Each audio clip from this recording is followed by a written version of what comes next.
Welcome to this week's look at the state of the New York City real estate market. This report is for the week of May 26th to June 1st. And so now we are officially in the last few weeks of the spring market here in New York City. Let's take a look and see what happened last week in the luxury market, in the Manhattan market, and the Brooklyn market. And then at the end, I will wrap it up. I will share some additional information with you as well as strategies to help you be successful if you are a buyer or a seller in this market.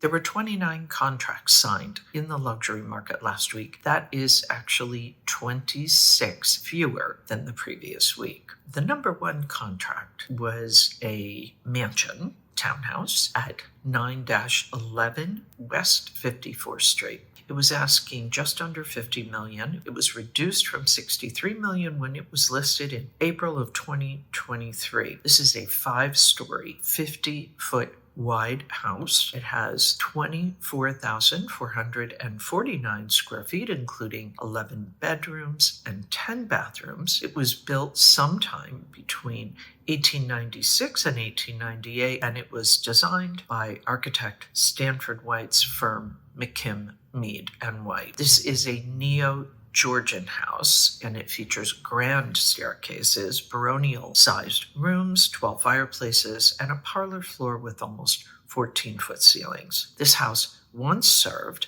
as the headquarters of U.S. Trust. It has previously sold twice to developers, most recently in 2019. However, this purchase is a buyer intending to use it for their personal and business use. The number two contract was a townhouse at 230 West 11th Street, asking $22,495,000. It was listed last July. This Italianate 4-story house is 25 feet wide with about 6,200 square feet. In its current state, it is actually completely gutted, and it is being sold with a set of construction plans that have already been approved by the Landmarks Preservation Commission as well as the New York City Department of Buildings. This is the third time that this building has traded in the last 4 years. In 2021, the house sold for just under $19 million, and in 2023, it sold for $20 million.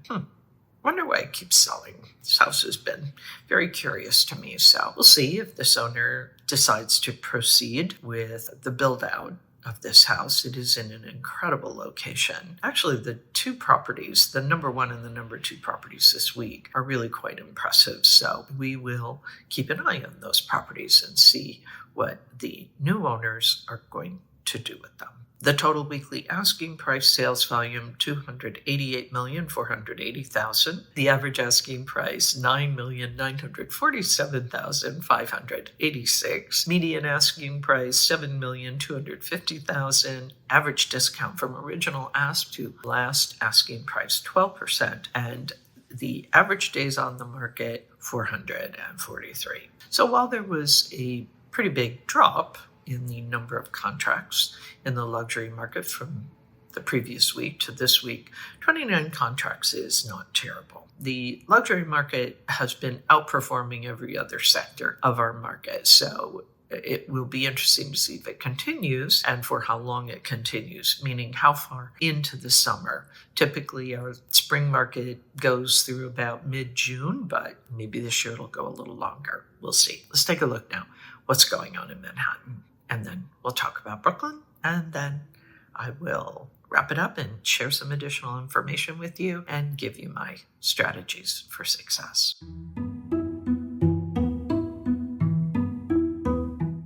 We saw the supply in Manhattan rise last week by 427 properties. That is up almost 44%. Contracts signed 192.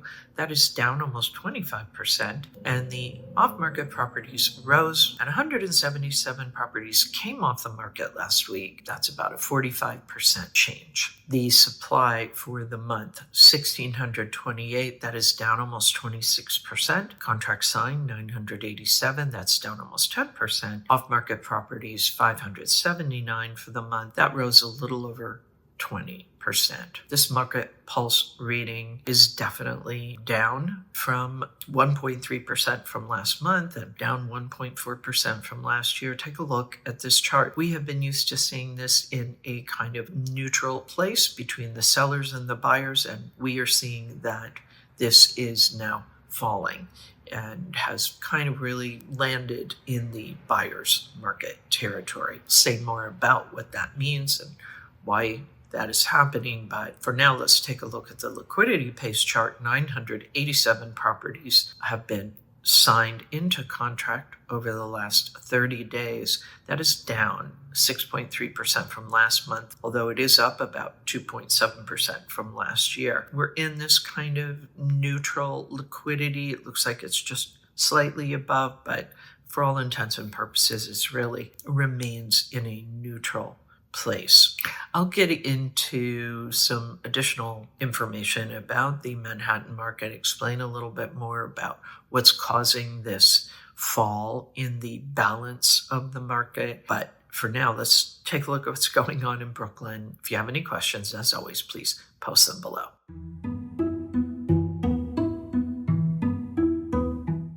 The supply in Brooklyn is up 216 properties for the week. That's up 22%. Contract signed 141. That is down a little over 10%. Off-market properties rose over 37%. 66 properties came off the market in Brooklyn last week. The supply in Brooklyn for the month, 948.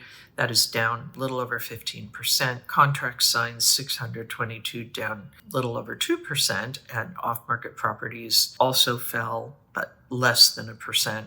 252. Market pulse reading in Brooklyn is also down under 1% from last month, 1.6% from last year. You can see it has been hanging out in this buyer's market territory. There were 622 contracts signed over the month in Brooklyn. That is up under 1% and up just a smidge from last year. We remain in a kind of a neutral liquidity place in Brooklyn overall. So that's it for Brooklyn for the moment. Let's move on now to the wrap up. I will share some additional information with you that'll be important for you to know if you're following the New York City market, certainly if you are an active buyer or seller, so stick around for that. There were 29 contracts signed last week in the luxury market. This is for properties priced at $4 million and above, and that is down 26 contracts from the previous week. 9 of those contracts that were signed were in the trophy category, meaning they were priced at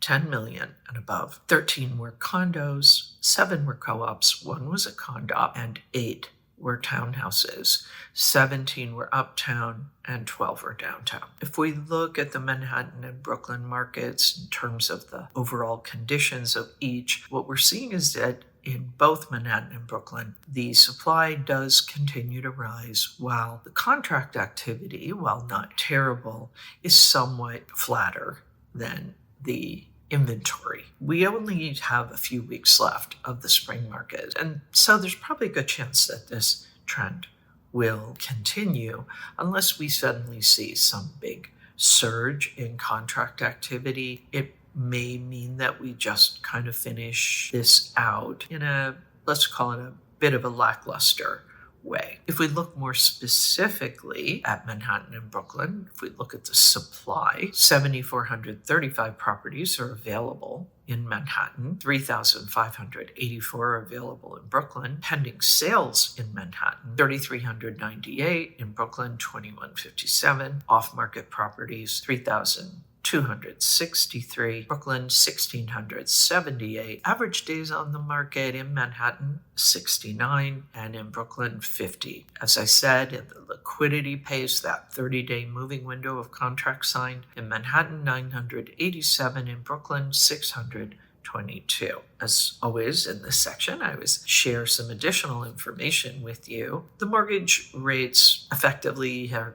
hovering around the same. We're not seeing huge changes in the 30-year conforming or 30-year jumbo. So many buyers have decided either these rates work for them, or if they are financing, or they may just decide this market is not quite right for them and they're going to sit it out for now. If the rates change, of course, that will make for changes in who's willing and able to step up and buy. I have two more charts I want to share with you. One is what we're calling an asking price decay over time. In both Manhattan and Brooklyn, the daily increase in discount, the longer a property sits on the market, is quite evident. And these charts are a great reminder that time is not on your side and that price cuts can actually help you to move a property along in terms of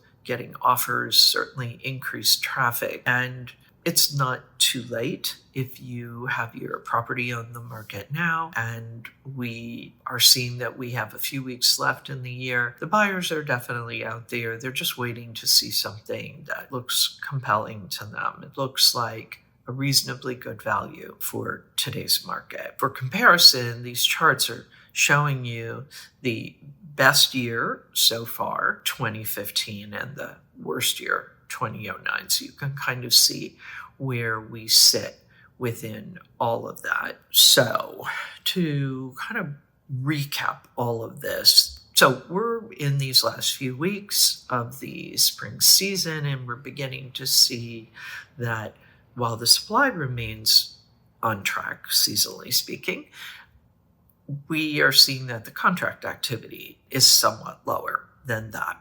And so as we close out May, this activity bump that we usually see, we just may not see it this season. However, time will tell, right? And in fact, it's possible because we did have some bumpiness back in April. It may be now that things have settled down a bit, this spring market may well extend a little further than it normally does and possibly even go a little more into June than we're used to that happening. But we'll take a look, keep an eye, make sure that we stay on top of what is going on. So if you are a seller, what should you be doing right now? Well, if you've been sitting on the market and you're not getting the traffic and the offers you want, it's your price. So make your price adjustment. Make sure it's meaningful enough to get the attention of the buyers. That is going to help you get your deal done before, hopefully, the end of this spring season. And be aware that you do have new competition coming on the market every day. By comparison, it makes your property seem stale. So you want to be sure that you don't fall into the category of a property that's just been sitting and sitting and sitting with no offers or no offers that have been accepted. So buyers, what does this mean for you? Well, with the increased inventory and likely a little less competition, there should be some good opportunities for you. If the rates work for you or you're paying cash, this could be a pretty decent market for you. And in New York City, buyers markets, well, I'm not calling this a buyer's market, but opportunities for buyers in the New York City market are few and far between, so take it while you can. That's it for this week's look at the state of the New York City real estate market. As always, my thanks to the Olshan Luxury Report and to Urban Digs. The work they do helps me to help you to make great decisions. I'll be back next week with the very latest news on what's happening in the New York City real estate market. In the meantime, take care.